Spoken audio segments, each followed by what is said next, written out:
Karapat-dapat lamang na lahat ng ating gagawin ay para sa Panginoon. Amen.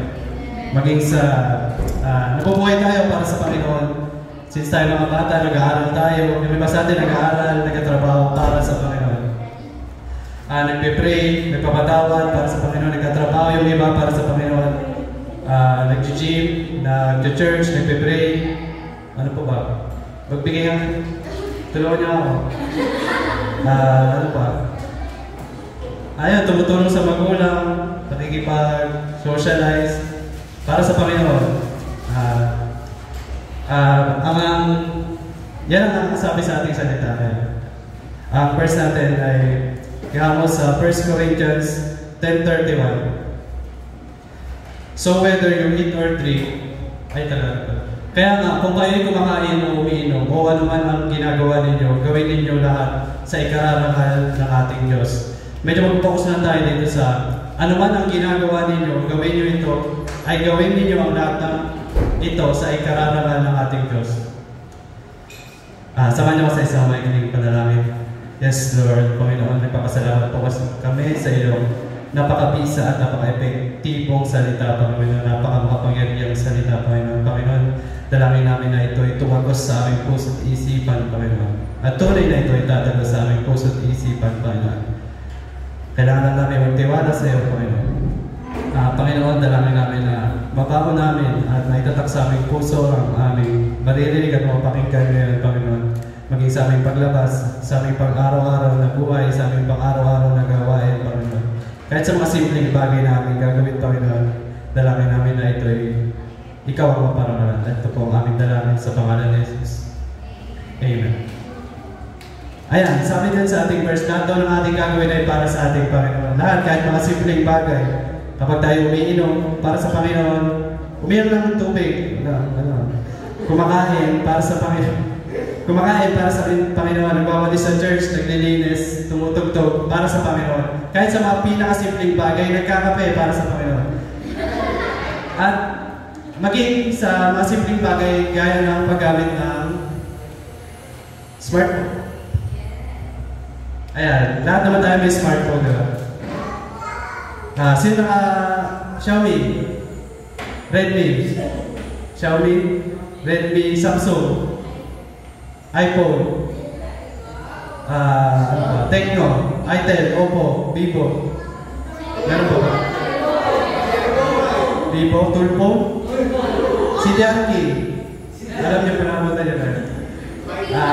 Ayun, iPhone, Black Shark. Meron na. Itel, ano po ba? Meron ba din na Nokia. Magpapawala lang ako ng kapay. Honor, Huawei. Motorola. Ayan, dito tayo focus sa paano ba natin mapaparangalan ng ating Panginoon sa paggamit ng smartphone. Kasi kasali natin sa pang-araw-araw na buhay natin. Kahit saan man tayo pumunta, kahit sino kausap natin, kadalasan, halos 99% may smartphone na, di ba? Kaya ang title na nating pag-usapan ngayon ay Connected or Connected. Meron lang itong mga ilang senaryo na mga simpleng senaryo sa ating pang-araw-araw na buhay na realidad naman, nangyari naman talaga. Ayun, history lang, konting history sa smartphone. Unang smartphone, alam niyo ba kung kailan na-invento yung unang smartphone? Pinaka-unang smartphone. Matagal na. Hula. 1992, unang smartphone. Tingnan mo yung tsura. Gala. Yan daw yung unang smartphone sabi sa konting research natin. Tapos, 2007, doon na medyo nauso sa Amerika, yung lumabas yung iPhone 2G, 2007. Tapos dito naman sa Pilipinas, bago mag-2010, ang pinaka-usong cellphone, 2010 pa ba, yung mga tikipan pa, kung naabutan niyo yung mga tikipan. Yan pa yung dati.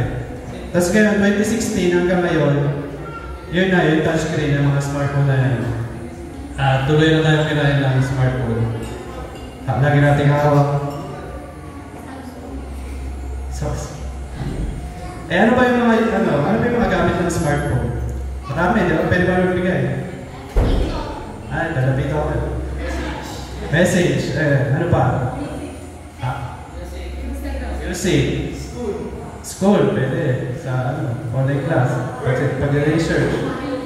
Mapa, alarm. Calculator, flashlight. Marami akong malista eh. Online shopping.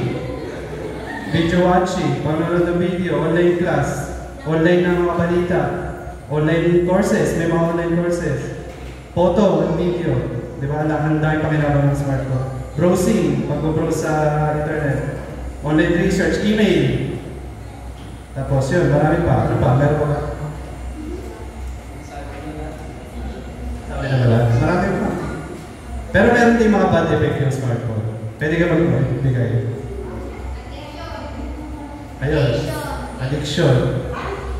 Anxiety. Sana to, social media. May mga sinful content. May mga sinful content. Yung mga P. Idolatry.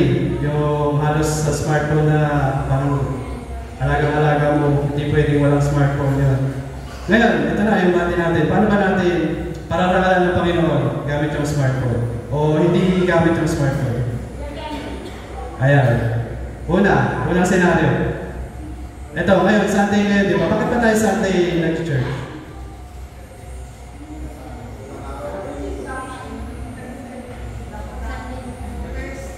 Ito yung araw ng pagkabuhay ng ating Panginoon Jesus, Sunday. Tapos bukod doon, ito yung unang araw ng ating linggo. Dahil, nagsimba tayo sa Sunday dahil kailangan natin unahin yung ating Panginoon. Ang sabi sa verse natin na Deuteronomy 6, verse 5 to 7, ibigin mo si Yahweh na yung Diyos ng buong puso, buong kaluluwa at buong lakas. Ang mga utos niya itanim niyo sa isang puso, sa inyong puso. Ituro ninyo ito sa inyong mga anak. Pag-aralan ninyo ito sa inyong tahanan, sa inyong paglalakbay at sa inyong pagtulog sa gabi at sa inyong pagbangon sa umaga.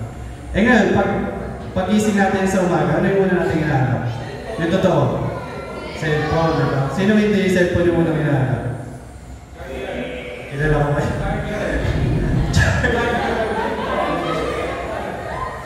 Charger kasi lobat kagabi.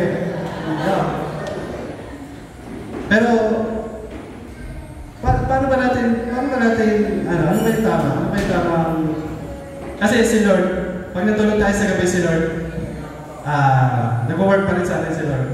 Binabantayan tayo ni Lord, ginagabayan, pinaprotektahan, binibigyan ng tulog, binigyan tayo ng tiraan, binigyan tayo ng kama para may yung tulog. Nung nakaraan, pinuulan niya pa para maganda yung tulog natin. Ang dami ginawa ni Lord sa habang natutulog tayo. Tapos pag gising natin ng umaga, ang hanapin natin yung cellphone. Parang mali naman yata. Amen? Tapos according sa ating research, 15,000 to 25,000 sa buong mundo yung hindi nagigising. Sa buong mundo, sa research ko. Tapos sa Pilipinas naman, approximately, ano lang to, approximately 186 to 279 yung namamatay kada araw na hindi na nagigising sa Pilipinas lang. Kaya kung nagising tayo kanina umaga, nagising tayo sa bawat araw, karapat-dapat naman na magpasalamat tayo sa ating Panginoon. So, pag gising natin sa umaga, pwede ba yun? Huwag muna cellphone, mag-pray tayo, magpasalamat sa Panginoon.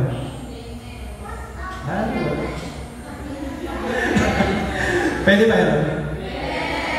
Ngayon na, may bawas na. Susunod, balik na lang ng cellphone.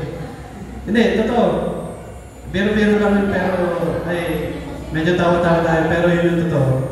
Kailangan natin magpasalamat sa Panginoon. Pag-ising natin sa umaga, huwag mo na cellphone yung mabaka natin. Magpasalamat tayo sa Panginoon, mag-pray tayo sa Panginoon.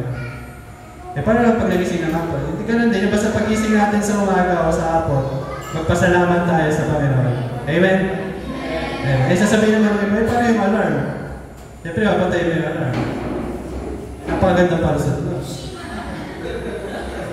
Ayun, ulitin ko. Pag gising natin sa umaga, magpasalamat tayo sa Panginoon, mag-muna yung cellphone, tsaka na yung cellphone. Tsaka na tayo mag-muna yung cellphone. Kailangan natin unahin ang Panginoon sa bawat araw natin. Pag gising sa umaga, pasalamat sa Panginoon, pray sa Panginoon. Amen? Malungkot. Number 2 na scenario. Tungkol naman sa ating mga magulang. Mahal ba natin yung mga magulang natin?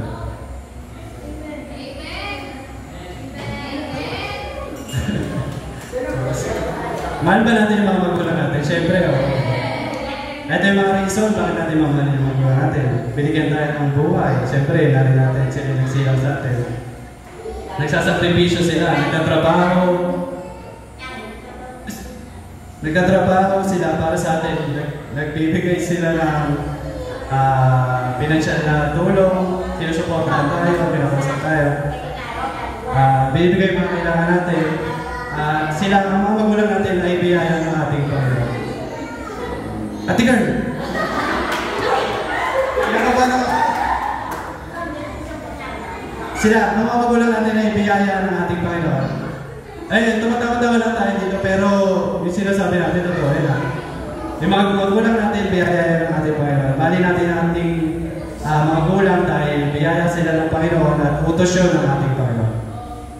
Ang sabi sa Leviticus 19:3, igalang ninyo ang inyong ama at ina, ipangilin ninyo ang araw ng pamamahinga, ako si Yahweh ng Diyos. Ayan, utos na mismo ng ating Diyos, igalang natin ang ating ama at ina, ang ating mga magulang, igalang natin sila. Tanong, sino dito yung hindi nila kasabay yung mga magulang nila kumain? Ay, hindi na kasabay. Marami pala. Bakit? Kaya ka ba kasi ako kailangan mo lang? Siya, ikaw hindi makasabay mo. Bakit? Ano yun? Busy sa trabaho, sa kanya-kanya nagkakabalan.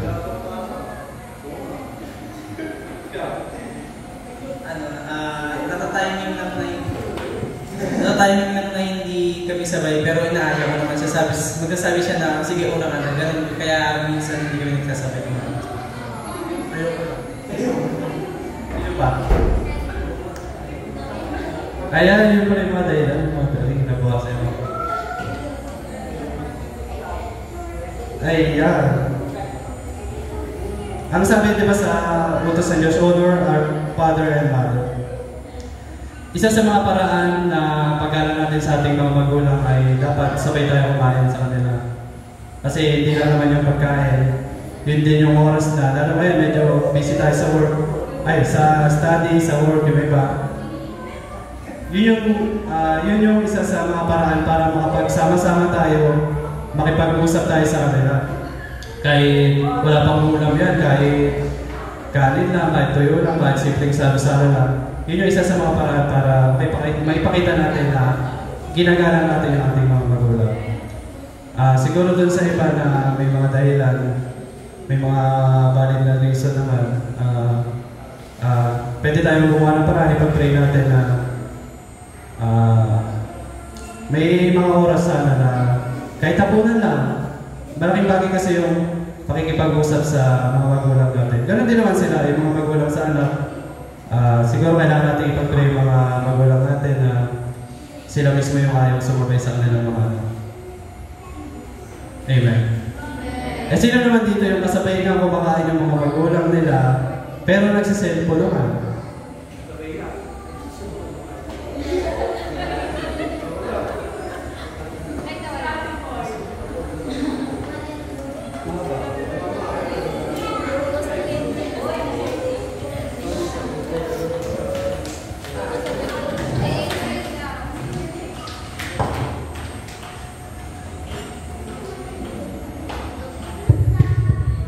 Sino naman dito, ulitin ko, sino naman dito yung kasabay na nila kumakain yung mga magulang nila pero gumagamit naman ng cellphone? Tapos pag tinatanong nila, halos di na makausap. Hindi Sino? Sino yung gano'n? Lahat, halos. Habang kumakain, nakaganon. Tapos pag kinakausap, mamaya, may ginagawa ko. Ano ba mas mahalaga? Ay sabihin na, hindi, importante kasi ginagawa ko. Ano ba mas mahalaga? Yung pagkain na nasa harapan natin na biyaya ng Panginoon? At yung magulang natin o yung ginagawa natin sa cellphone? Ano ba yung mas mahalaga? Malalaman lang ba natin na mahalaga sila? Mahalaga yung pagkain pag wala na? malalaman lang ba natin yung mga nagawin magulang natin pag kahit anong gusto natin sila kasabay kumain, wala tayong gagawa kasi nauna na sila. Kasi darating yung araw na yung mga magulang natin sa kabilang buhay, paano. Hintayin pa ba natin yung mga oras na yun? Wala na sa script to.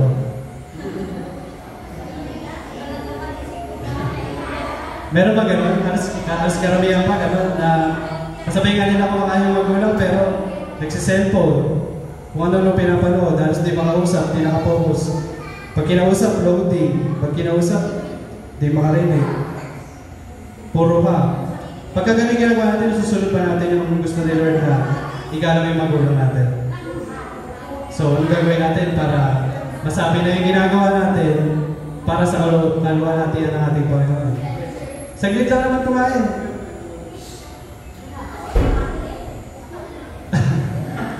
Saglit lang naman kumain, ilang minuto lang. Tapos kwento-kwento. Pwede mo na ibaba mo na yung cellphone. Diba? Tapos balik na tayo pagtapos natin makipagkamustahan sa ating mga magulang. Minsan kasi, pwede ba? Siyempre may mga problema tayo, pero may mga problema din yung magulang natin na hindi natin alam na malalaman lang natin pag sabay tayo kumain. Kasi pag kumakain tayo, hindi lang naman yung pagkain, ay pagkwentuhan, kamustahan. So yun, baka pwedeng ibaba muna natin yung phone. Pag kumakain tayo, nakikipag-usap tayo. Pwede. Amen? Susundin nyo yun mamaya. Tapos mamaya lang. Ito, sinari number 3 sa church. Ayan, parang ngayon. ito yung building natin. Ito yung lugar ng ating pag-worship. Lugar ng ating fellowship, kamukha kayo. Lugar na pwede tayo mag-pray. Lugar na pwede tayo makapagturo at makapakinig ng mga salita ng Panginoon. Ang sabi sa Matthew 4:4, ngunit sumagot si Jesus, nasusulat, hindi lamang sa tinapay na bubuhay ang tao, kundi sa bawat salitang nagmumula sa bibig ng Diyos. Ayan, yung kanina, yung sa pagkain na literal na pagkain, dito naman sa church, yung pagkain natin, pag-usumo natin ng salita ng Panginoon. Paano natin masasabi na kung usumo tayo ng salita ng Panginoon, kung nandito nga tayo, nag-cellphone tayo, isip natin nandun naman sa malayo. Tingin ba natin gusto yun ng Panginoon na oo nga, andito nga tayo, pero hindi naman tayo nakakapakinig. Ang focus natin natin sa cellphone. Natahimik tuloy. Ayan, yung church, pag sinabing church, hindi lang siya yung building. Pag sinabing church tayo, ayun, pagka ganun yung ginagawa natin, na nag-cellphone tayo, nagpiprint si pastor, o kahit ngayon, nagpiprint si Doc, o kahit may mga ibang nagsasalita sa harap, tapos tayo nag-cellphone, tingin nyo ba na kukonsumo natin na tumatagos ba sa atin ang salita ng Panginoon? Tingin nyo ba, kasama ba yun sa mga gagawin natin para sa kaluwalhatian ng Panginoon? So, ano gagawin natin? Sino yung gano'n? Pwede ba umamin yung mga gano'n minsan? Yung mga, pag nagkasalita si pastor, nagkasalita si Doc, nag-cellphone, nawawala sa isip. Ayan, nag-nanood, so okay lang yun, kasi nakapokus pa rin. Pero yung iba na kasi nanonood, nandito, nagpe-Facebook, nandito ka-chat yung sino ganito. Hindi, alam ko naman na yan. Pero kung nagna-notes, nagtitake ng picture, kaya pinipinturan, okay lang yun kasi nakapokus pa rin tayo. Ang problema lang yung may nagkasalita sa harapan, may tinuturo yung salita ng Panginoon, pero hindi tayo nakapokus. Nandito yung katawan natin, pero yung isip natin nandun. Hindi ko alam saan, basta nandun sa malalim din natin. Tingin nyo ba, gusto ng Panginoon yun? Tingin mo ba ginagawa natin yung para sa kaluwalhatian ng Panginoon? So, paano natin gagamitin yung cellphone para sa kaluwalhatian ng Panginoon dito sa church? Pwede yun. Yung nag-notes daw, yung nag-take ng picture, pwede yun. So, ano gagawin natin susunod? Pwede, mag-notes. Ayun, pwede. Pwede, wag muna mag-cellphone. Focus muna sa ano. Pwede kasi pagtapos na kasi ilang oras naman, 2 hours, di ba? Ayan, yung ating scene number 3. Ito yung scene number 4. Ito na gagamitin natin yung cellphone bilang tools. Pwede natin gamitin yung cellphone para mag-grow tayo spiritually. Pwede gamitin yung phone para sa salita ng Panginoon. Pwede yan eh, kasi hindi naman masama yung cellphone eh. Huwag lang tayo sumobra sa paggamit. Huwag na natin gamitin basta-basta. Huwag natin gamitin pag di dapat gamitin. Nasabi sa 2 Timothy 3:16, ang lahat ng kasulatan ay kinasihan ng Diyos at pakipakinabang sa pagtuturo ng katotohanan, sa pagsaway sa kamalian, sa pagtuwid sa likong gawain at sa pagsasanay para sa matuwid na pamumuhay. Napakamakapangyarihan ng salita ng Panginoon. Hindi lang sa libro, pwede na rin natin magamit yung ating mga cellphone para magkumonsumo, magbasa ng salita ng Panginoon. Meron na tayong pwedeng i-download na mga Bible apps. Yun nga, kamukha ni Brother Ray. Ginagamit ko na yung cellphone para mag-take ng notes. Pwede yun. Pwede natin gamitin yung Facebook. Facebook, di rin naman masama eh. Basta gamitin ng tama sa pag-share ng salita ng Panginoon. Pwede, di ba? YouTube. Pwede tayo manood ng mga preachings, makinig ng mga preachings. Yun, gusto yun ng Panginoon. Gagamitin natin yung cellphone para sa kaluwalhatian ng Panginoon para makapakinig ng preaching, mag-share ng Word of God, tumingin ng picture sa Bride of Christ, kung maganda ba yung buwan nila. At yun. Yun yung mga iba-iba pang mga paraan para magamit natin yung cellphone sa kaluwalhatian ng Panginoon. Pwede po magbigay tungkol sa Bible apps, pakikinig ng preaching sa YouTube, pag-share, ano pa? Baka meron pa kayo, baka muna. Ayun, para makapag-imbita, mag-evangelize. Ayan, devotion, maraming ayun, pwede rin makinig ng mga awitin na para sa Panginoon. Kung tutusin, marami palang paraan. Marami palang gamit yung cellphone para sa ating Panginoon. Para maluwalhatian ng ating Panginoon. Ayan. Sa panahon ngayon, isang click, marami na tayong magagawa. Isang click, makakapag-share na tayo ng Word of God, makukuha natin yung gusto nating informasyon, makapag-picture na tayo. Pero isang click lang din sa cellphone, kasalanan na. Ito yung iba't ibang mga kasalanan dapat ayaw ng Panginoon na pinupuntahan din ang talo natin. Isang click, malalas mo ang content. Kasi isang click, pakakapanood na agad tayo yan. Ayaw yan ng Panginoon. Violent content, mga sakitan, gera, horror, ayaw ng ating Panginoon. Mga demonic content, games na nakaka-addict. Galing ako dyan, yung ML, galing ako dyan. Mga content na para sa mga matatanda lang.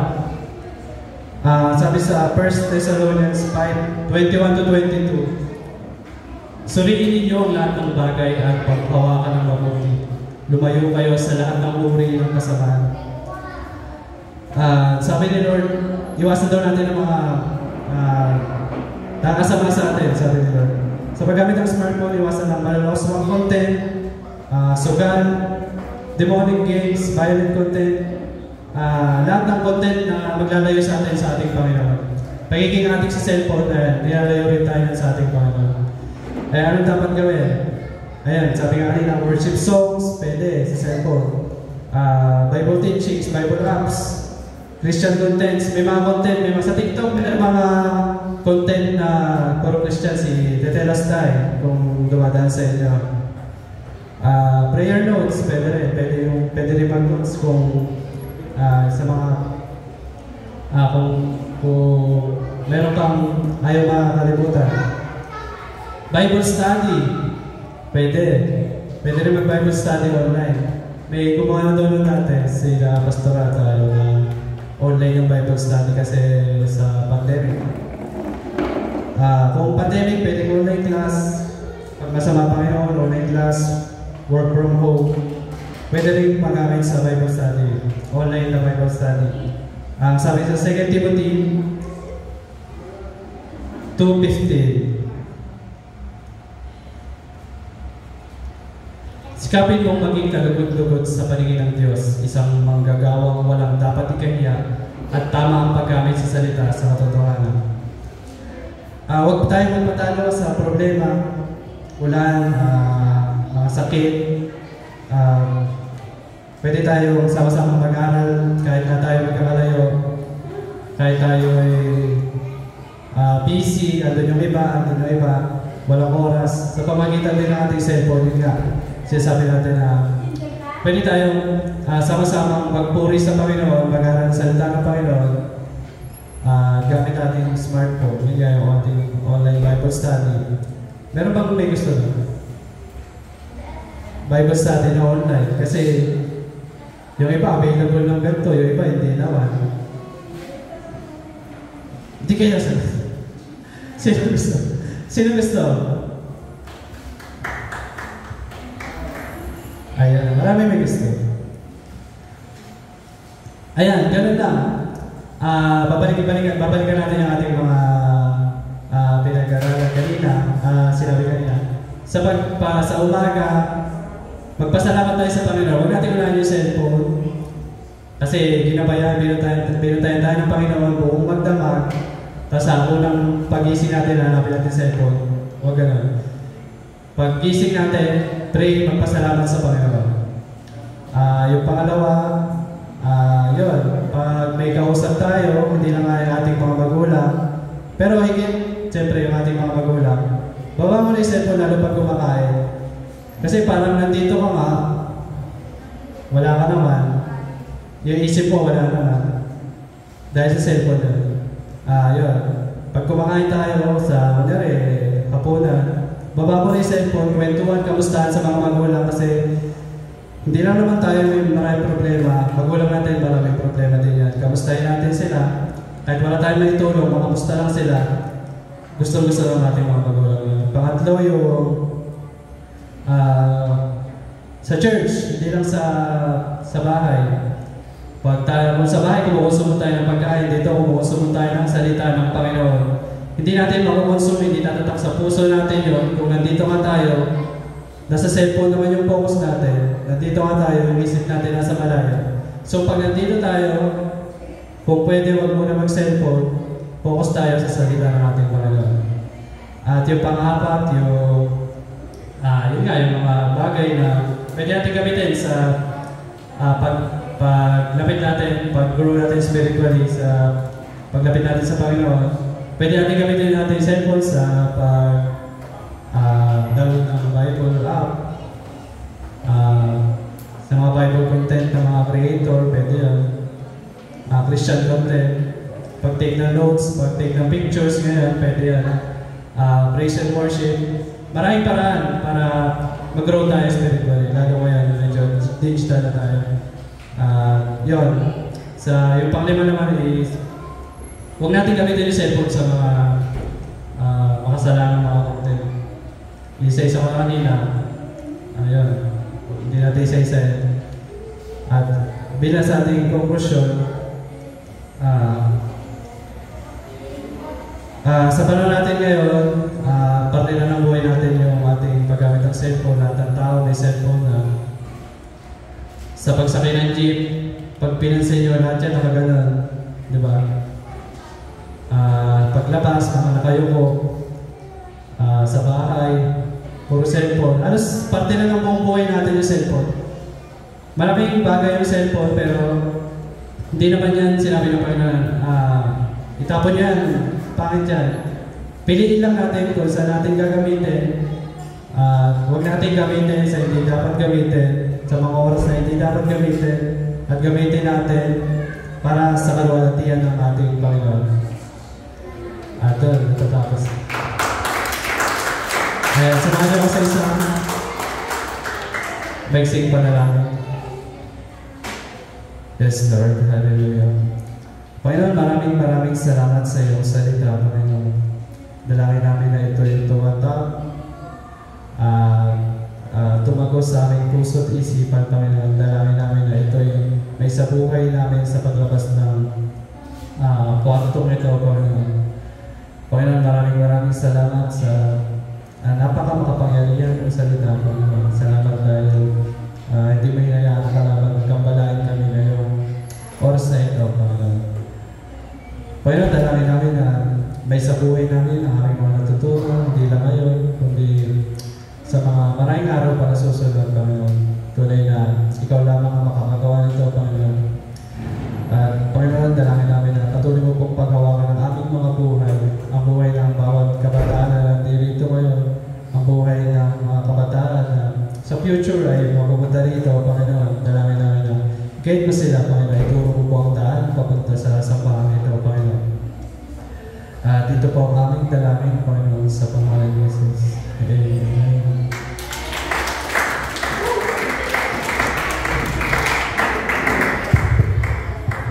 Praise.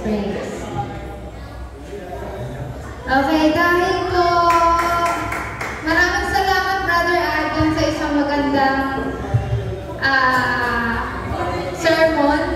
So dahil po cellphone ang tungkol sa topic natin, lahat po ng cellphone pakilagay po dito.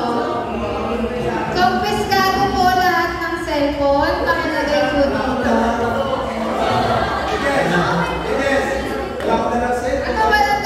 Lahat ng gusto ko sumali sa mga palaro, sila pwede ilagay sa Ilagay po dito. Magkano ba benta? Benta mo naman, may isa. Palagay po, palagay. Dapat na-chat nyo na yung mga dapat yung chat kanina.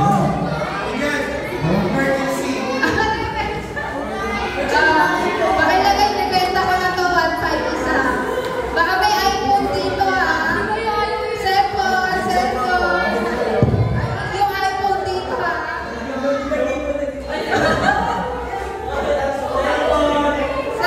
Cellphone.